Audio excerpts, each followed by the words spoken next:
everybody, and welcome back to my channel. Today I'm going to be discussing with you the book and the movie The Princess Bride.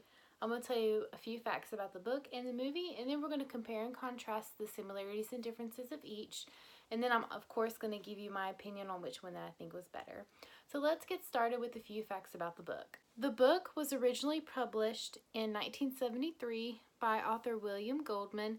As you can see, he's got his cover of the book very decorated. You see this character is supposed to represent one of his main characters, Wesley. The title is The Princess Bride, and an interesting fact is William wrote this story for his two daughters. He asked each one of them what they wanted the story to be about. One said a princess and one said a bride. So he compromised and made a story about both, and he titled it The Princess Bride.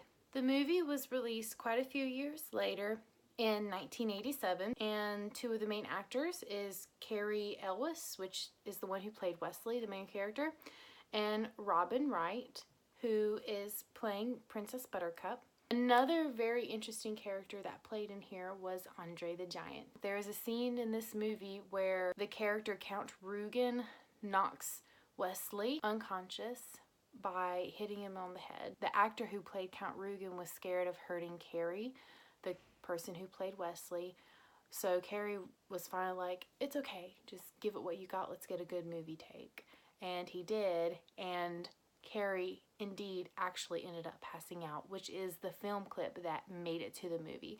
So you see the real Cary really passing out, and I thought that was very interesting. Another interesting fact is there is a very incredible sword fighting scene between Wesley and Inigo, and it's very magnificent, and according to the actors, they practiced for months on the sword fighting skills that they used, which was indeed well worth the payoff because it's one of the most incredible scenes in the movie. So now I'm going to compare the similarities between the book and the movie. The book Goldman wrote so he could read it to his son at night before he went to bed. And very interestingly enough, the movie begins with the grandfather coming in and visiting his sick grandson, and he brings this book and reads it to his sick grandson. So in both real life and in the movie, this book was read to a young boy, and I thought that was really cool because William Goldman was able to take a bit of the truth and put it into his movie as well. Both the book and the film go along the same plot line very well. I do like that the world that Goldman created was completely make-believe. It was completely made up, and they took every aspect of his make-believe world and they put it into the movie as well. You see the same places, you see the same different characters, like they had the Miracle Man, Max. They had all the same people with the same characteristics. So I really liked that William Goldman's world that he created in the book was brought forth in the film. There are also very infamous lines from the book that were very well repeated and are well known by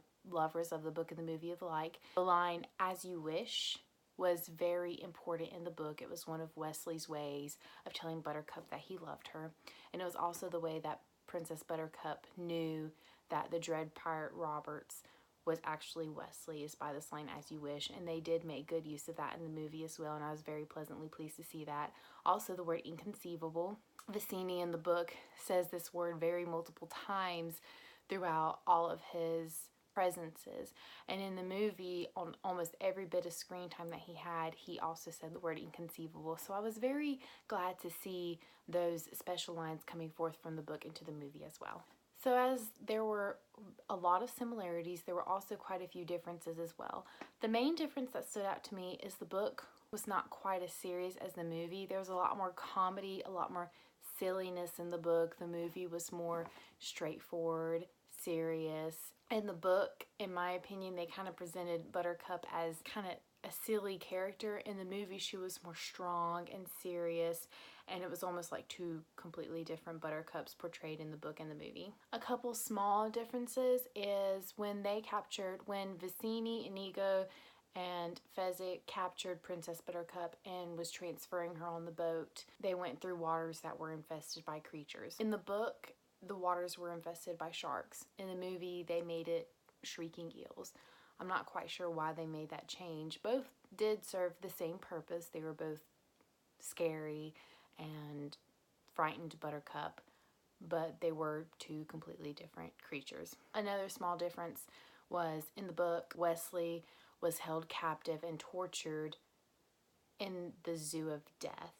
There was many different levels of the Zoo of Death, and he was tortured using very different means, and he was able to withstand all of his torture because he thought of Buttercup and of his love that he carried for Buttercup. In the movie, he was just contained in the pit of despair. There were no various creatures and animals like there was in the Zoo of Death. There were no various levels. It was just one single level, and Wesley was in there.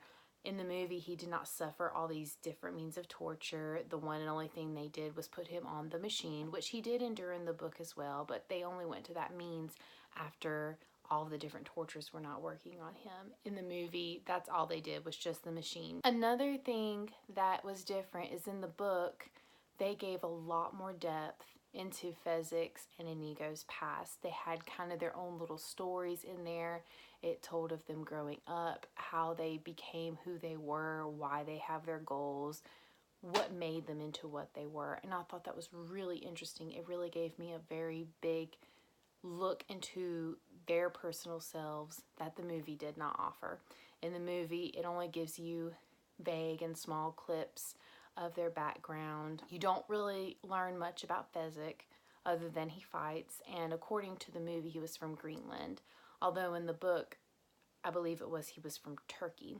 Inigo in the movie does speak of his father being murdered by a six-fingered man that wrongfully stole the sword and killed his father, who made the sword for him.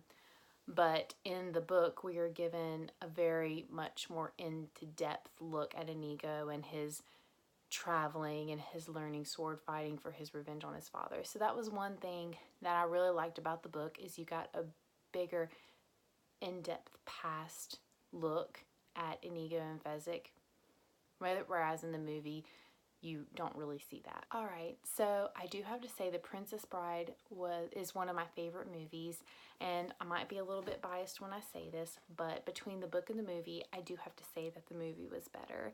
I did like the book. It was very good. I didn't care for the silliness of it. I watched the movie before I saw the book, so I, of course, had very high standards for the book, and whereas I liked certain portions of the book, and I think it did follow along with the plot that I had seen in the movie very well, I just didn't like all the silliness that I saw, whereas the movie was very serious and straightforward. It's still a very good book. I reckon anybody to read it, but you guys have to watch The Princess Bride. It has everything in it. It has a love story in it. It has comedy. It has action. It just has everything. It is a very good movie, and I hope everybody who has not seen it will go and see it. If you haven't read the book, please read the book as well, but definitely see the movie. Alright, so now you've heard what I think about the book and the movie The Princess Bride. What do you think? Please leave what you think in the comments. I would enjoy seeing what your opinions are as well. And that's it until next time, when we will be discussing The Boy in the Striped Pajamas.